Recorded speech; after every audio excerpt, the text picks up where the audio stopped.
to be able to raise the debt ceiling, but curb the amount of spending, to let America be able to work again, cut red tape, get some work requirements to help people get back into work.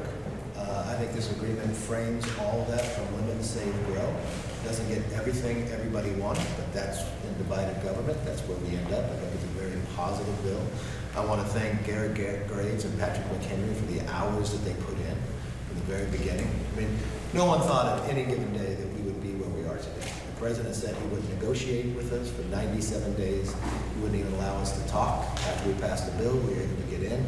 But it wasn't until the final 2 weeks that we would really be able to sit down and communicate with one another. I do want to thank the president's team that he put together. Very professional, very smart, very strong beliefs that are different than ours. And I think at the end of the day, people can look together and be able to pass this in the House and the Senate together to sign it and send it to the president. With that, let me bring in, I want Garrett to say a few words. I want Patrick to say a few words, and then we'll be able to take questions that we know for it. We'll first start with Patrick McHenry. Thank you, Mr. Speaker, and thank you for your strong leadership here. Without the commitment of House Republicans passing a plan to raise the debt ceiling and take on our nation's finances and turn the trajectory of this debate with the White House, and without the Speaker's firm commitment, we would not have been in these negotiations. And the negotiations were intense. They were quite challenging. The outcome of that is a fundamental shift in the spending trajectory in Washington. This is the biggest set of spending cuts and a substantial change from the spending of the last 2 years for this administration. That is changing the trajectory of the fiscal house here in Washington. That's very important. We have consequential work requirements on important programs. We eliminate loopholes and we bring in the value of work to these important programs. The meaning and value of work connected with fiscal responsibility, those are very important top lines for this negotiations. But it wouldn't have been possible without the firm commitment of House Republicans and us passing the plan. Oh, I'm sorry. And this is Congressman Garrett Graves. He's in shape this morning for you.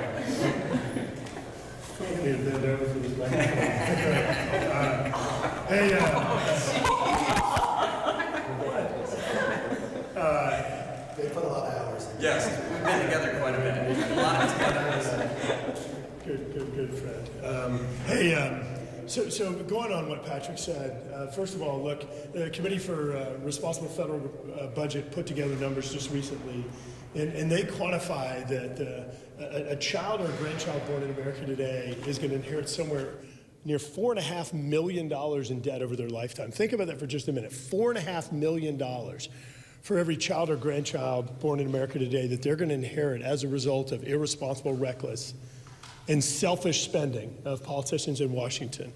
As Patrick said and as the Speaker said, this is transformational. This truly saves trillions of dollars, not just in these discretionary appropriations bills, but for one of the first times in decades, actually takes mandatory spending, some of these programs, these social welfare programs, like SNAP, food stamps, TANF, which is cash assistance, and simply said, look, if you're gonna ask taxpayers to provide you assistance, and just recognizes that you need to recognize that that's something that people are doing for you, and you need to work to help yourself. If you're single, don't have dependents, if you're between 18 and up to 54 years old, that you can volunteer, you can go to school, you can go work at your church, you can get job assistance and job training, saving billions and billions of dollars, which of course is great for taxpayers, but you know what's great for those people that are in these social safety net programs? It helps get them back into the workforce. This, for the first time in over 4 decades, does transformational changes into the permitting and environmental review process today. It takes over 7 years to get a NEPA or an environmental analysis for a road project. We've narrowed that down to 1 to 2 years in this bill, streamlining it, working to get it electronic documents and transparency to where you can understand what's going on, making sure it happens faster, ensure that you're focusing on true environmental outcomes, not all of these other ancillary things, ensuring that Congress plays the role that the founders intended by, for the first time, putting statutory in the law, something called PAYGO, where we are no longer going to allow, as we've seen President Biden over the last 2 years, wave a wand and unilaterally determine that $1.5 trillion in your taxpayer funds are going to be spent without any consideration of Congress. Look, we could go on and on. I'm going to say it again. This is transformational, number one. Number two, it would not have happened without the strength of the Speaker, without the resolve of the Speaker, telling the White House that he is not backing down, without the support of the Republican conference, and demanding that we make progress in terms of saving, changing the trajectory of this country, and ensuring this entire time that our perspective was that coming from the kids and grandkids, the next generation that are going to inherit the irresponsible spending that Washington has been doing for decades. Thanks. Not only is this bill transformational, I hope you see that the change in Congress. Not that it just opened the people's house. I hope you saw going through this, we wanted to be very open to the American public of what we were talking about. No longer do you have to pass a bill to find out what's in it. We will abide by 72 hours. This will not be thousands of pages. This will be about 150 pages or less. Not only will the members be able to read it, the public will be able to see it as well. I wanted to make sure that the members actually got the information about the bill before it's read to all of you. I'm trying to change the House where it works again. We know at any time when you sit and negotiate within two parties that you got to work with both sides of the aisle. So it's not 100% what everybody wants, but when you look, the country is going to be stronger. This is going to be transformational, where our Congress is literally going to vote to spend less money this year than we spent last year. We're going to reform cutting red tape. So as just NEPA hasn't been reformed in more than 40 years, streamlining it. Construction jobs today, if you want to build a road, it's 7 years of review. We narrow that to 1 to 2. That is transformational, that America can get to work again, people can have jobs again, cut our spending, and also protect our military and our vets. With that, let's open up for questions. Yes. Thank you. You said last night that you were more excited than depressed after your phone call with them. This morning, according to what we're seeing and talking to members of your caucus who you've asked to have unity, they are angry. They are not pleased. They think that you've given away the farm here. How do you get those conservative members to meet them? How do you get them back? I'm not sure who you're talking to, because we did a conference call with our conference, and over 95% were overwhelmingly excited about what they see. They haven't had, they're getting the text today in the process. Look, in every single negotiation when it comes to debt ceiling and others, you get both sides of the party voting to pass the bills, and I expect the same thing happen here. McCarthy, some of the sentiment coming from your members, from Ken Buck, he said that he's appalled by the spending. Ralph Norman calling it insanity. Even if you can afford to lose some of those conservative members, do you worry that someone, because any one of them could, would bring a motion to vacate? Not at all. Worried about losing your Not at all. these negotiations? Not at all. Speaker, how confident are you today that this bill will pass on Wednesday? Look, I think people are going to sit there and read it. I think it's good for the American public. You're going to have Republicans and Democrats be able to move this to the president. The president agreed with this bill as well. Mr. Speaker, Yeah. when the bill comes up Wednesday or Thursday, whenever, will you commit to it not going on before when the market is open? So if there's some concern that if there's not the votes, we're not going to have a TARP issue like we did in 2008. Leader. We're going to put the bill on the floor in 72 hours and pass it. You spent a lot of time thinking up crazy stuff. Two questions. Can you take us through the defense, non-defense specifics? And then also, You what wanna about do it? this committee? You may have however many members you have on the floor, but Chip Roy just in the last minute tweeted out no. And we know that Dr. Ralph Norman, he didn't like what was happening when the bill was merging. Do you have the votes to get this? Look, we're putting out the text to everybody. I think we'll be fine without getting it through. Patrick, you want to handle any of that? Sure. So everybody wants to know the top line. It's been a big piece of negotiation. We have spending caps that are now in law and enforceable for this Congress. That was a significant return to reforms that we've had a decade ago to restrain the appropriations process and their capacity to spend more money year over year. And we have the important administrative pay-go, which puts into effect it's expensive to the taxpayer regulatory and executive decision-making, and we put constraints on that. There are cost savings there. But in terms of the fiscal house, you want to understand what's happening now. We have spending caps in place. Spending caps take non-defense discretionary spending down to 704. Thank you for the appropriations reporters that care about the details of this. And we hold vets harmless. So this means that for non-defense, non-veteran spending, there are significant cuts year over year. If the exposure stays the same for years? Yes, ma'am. Speaker McCarthy, what do you have left to button up on your call with the president this afternoon? We just want to get back together now that we've finalized all the language, make sure both sides agree that the language is what we agreed to as we spoke. So once we have that, we'll post it. Now, a lot of you are, members will react to whatever rumor you guys are writing about. But let's let the members actually read the bill before they make a decision and go forward. Yes, sir. I know there's been some confusion. I know some members that were saying this is fiscal year 2023 levels what spending's frozen at. I know that Representative Johnson told us yesterday it was clawed back to, we'll roll back to fiscal year 2022. Look, in limit save grow went 2022. What this will do is it increases defense and it increases veterans. If you take non-defense with veterans out, it goes below the level of 2022. Yes. I want to go back to the PACT Act. Will that not be touched in this process? The PACT Act is not. No. No. Yeah. Yeah. Anybody else? Yes, sir.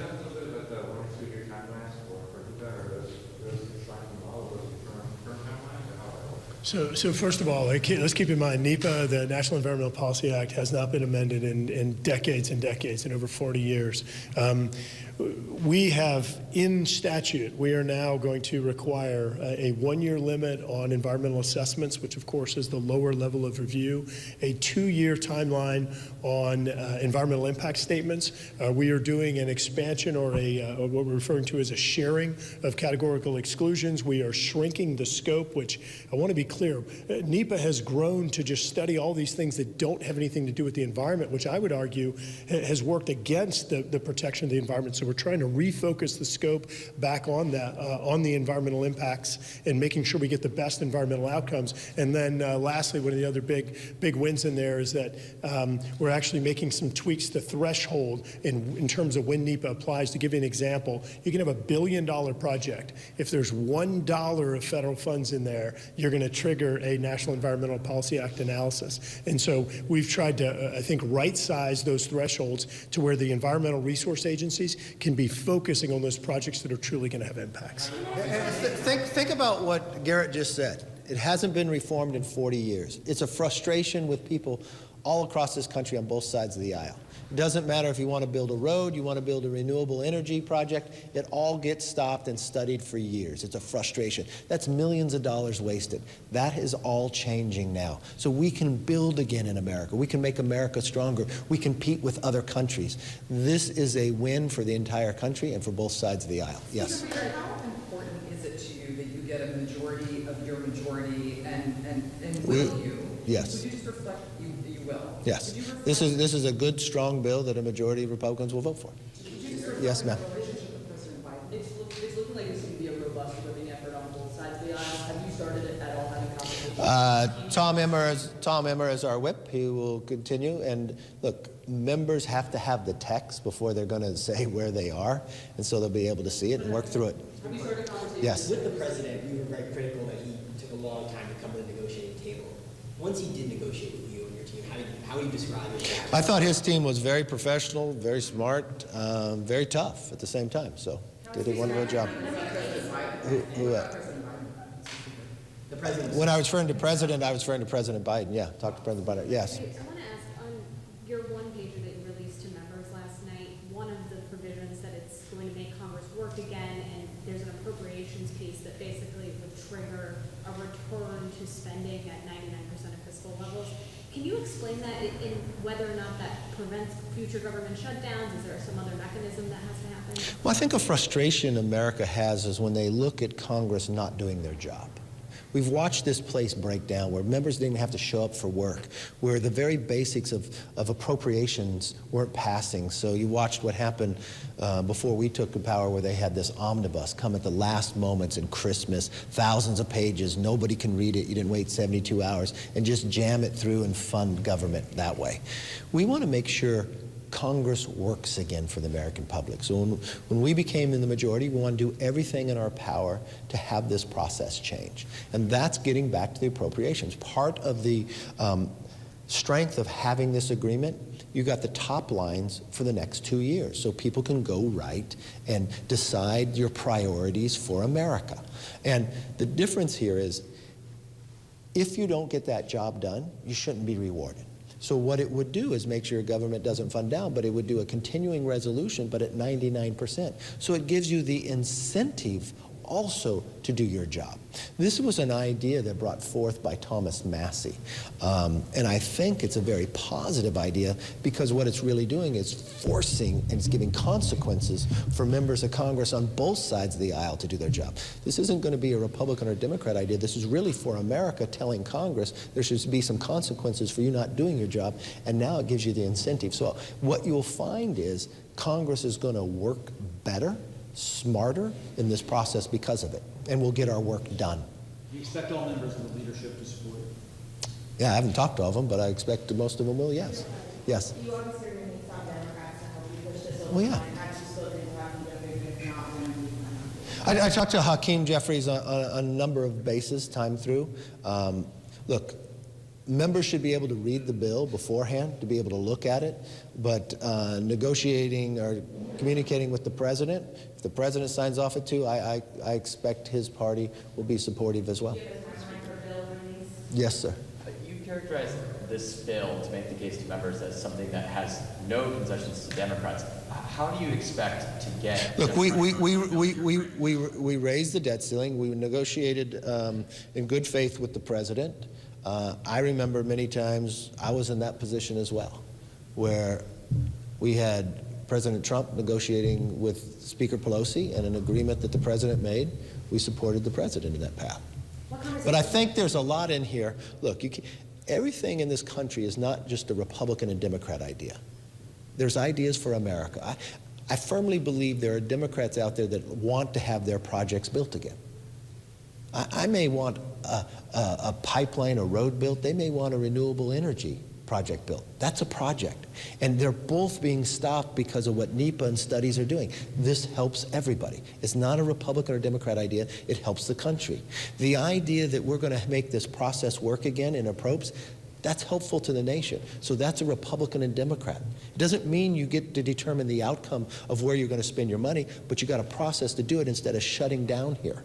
If you look from an idea that that we have putting people out of poverty into work, I think that's a positive thing. We've watched time and again. There'll be people on both sides of the aisle might have a little difference of opinion of that, but that's helpful.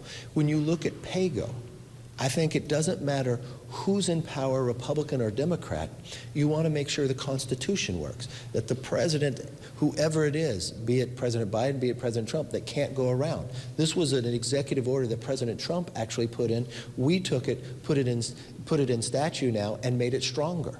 That's good going forward long-term on both sides of the aisle. So I think people will look back and say, oh, I didn't get exactly what I wanted, but there's something in here that it shouldn't be about you, it should be about America. America believes that we've spent too much, so this spends less. First Congress to do it. We pull back money. You know what? No longer are we going to send American taxpayer money to the CDC Global Fund to China. I think both sides of the aisle would like that idea. There's a lot in here for both sides, yes. This is a 2-year deal followed by years of non-enforceable funding targets. That's not the 10-year deal with budget caps that you guys were originally seeking. So how do you convince the Republican Congress that this is truly transformational when it comes to reducing the debt deficit? You want to have one or you want me to? So look, first, we've been put in place spending caps. What we saw with the last caps agreement is they eventually waived them. And then we had a compromise, and the compromise was we would set spending levels for those additional years, knowing full well that the next Congress could even undo our spending caps. But now we've moored the process to spending restraint and a glide path for how we fund our government. So this does have an effect next Congress. Next Congress will have to change that number through the legislative process, just like they changed the number on sequestration, which is the enforcement mechanism for this Congress. So 2 different ways to achieve this similar outcome, fully recognizing that Congress legislates and can undo existing laws. So it's a practical application of the fact that we are, in House Republicans, trying to drive spending as low as we possibly can and enact it, and a White House who's spent more money, this White House has spent more money than any other president outside of wartime. So the difference between our perspective and their perspective is enormous. So for us to draw them down and actually have spending restraint year over year and within a Congress is truly transformational and different than what we've experienced in recent years in Congress. This is the most conservative spending package in my service in Congress, and this is my 10th term. Can I just clarify one thing? You said that there were 2 years enforceable and 4 years not. I want to be very clear. It is 6 years of enforceable caps.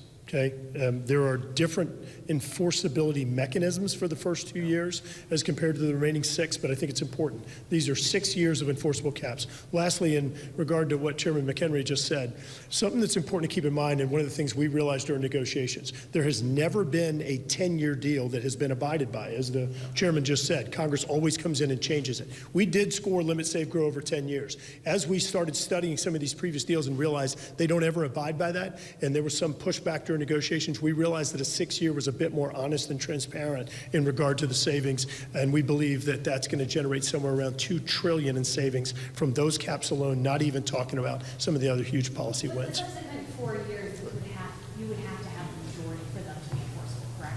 Well, sure, but I mean, keep in mind that next year you could lose the House, Senate, and you could have Democrat control of the House, Senate, and White House all over again, and you could have us return to reckless spending. There's nothing we can do there's nothing we can do that binds the next Congress. There's nothing you can do. So what we tried to put in is the strongest enforcement mechanisms to truly change that trajectory, put us on a financially sustainable path, and I think that this was a really good win.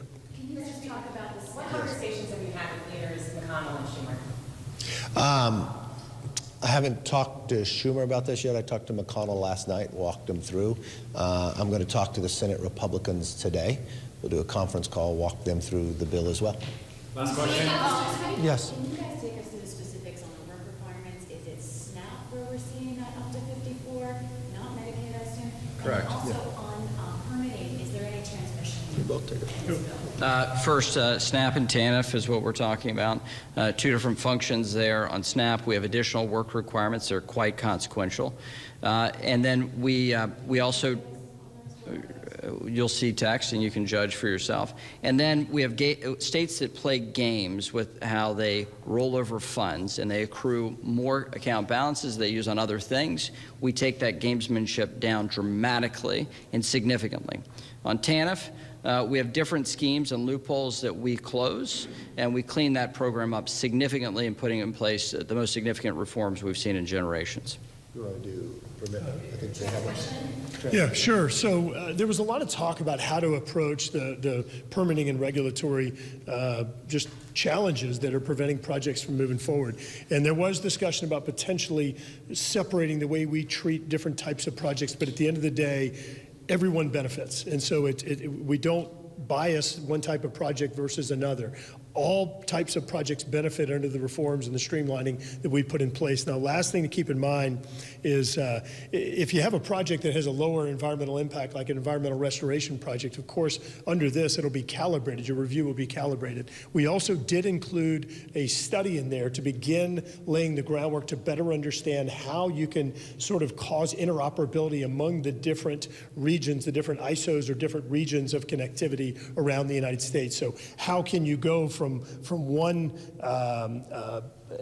planning area of electricity to an adjacent one? How do you interconnect them? What type of capacity do you have to share electricity? And I need to follow up on this too. He explained what's in here. There's much more that needs to be done. I had a conversation with the president. I pledged to the president that we will continue working with them and with Democrats across the way because we need energy, all forms of energy, especially for our grid, to double in the next future. And so we made a commitment that we're not stopping now, and that would also deal with transmission, it would deal with pipelines and others, but I had that conversation with the president yesterday and with the White House again, if you want to follow up any on that as well. Yeah, sure, and I'm sorry, I hadn't slept lately. One other thing, we also, yeah, but y'all got free chips yesterday. So one other thing is in regard to transmission, look, we recognize that there are fundamental problems with transmission. All these energy generations have been built, it can't connect it to the grid. One of the other things we did in Fast 41, there is a process to expedite permitting and regulatory. We did include some of the energy storage components in there that had been previously left out. That's a major improvement for transmission and balancing for intermittent energy sources. And then lastly, the Speaker did have a conversation with the President. Again, they both acknowledge we have major transmission problems across the United States. But rather than trying to step in and prescribe a solution when this issue really is not well understood in the Congress, where we would perhaps cause more problems than solutions, there's discussion about how we move forward in a bicameral, bipartisan way in really studying this and make sure that we move forward in the way that's going to solve problems, not cause more. And I talked to the president, then I called Hakeem Jeffries to the Democratic leader. I wanted him to hear directly from me exactly what I told the president too, pledging that we would continue this work to try to solve. I think if we can get energy right in America, it will not only make us independent, but it will make us stronger, produce more jobs, and there's great ideas on both sides of the aisle, and that's really when you look at things for Republicans and Democrats, I think that's a very strong place, especially in this bill as well, and the pledge of what we're going to work together going forward. So thank you all very much. Appreciate you.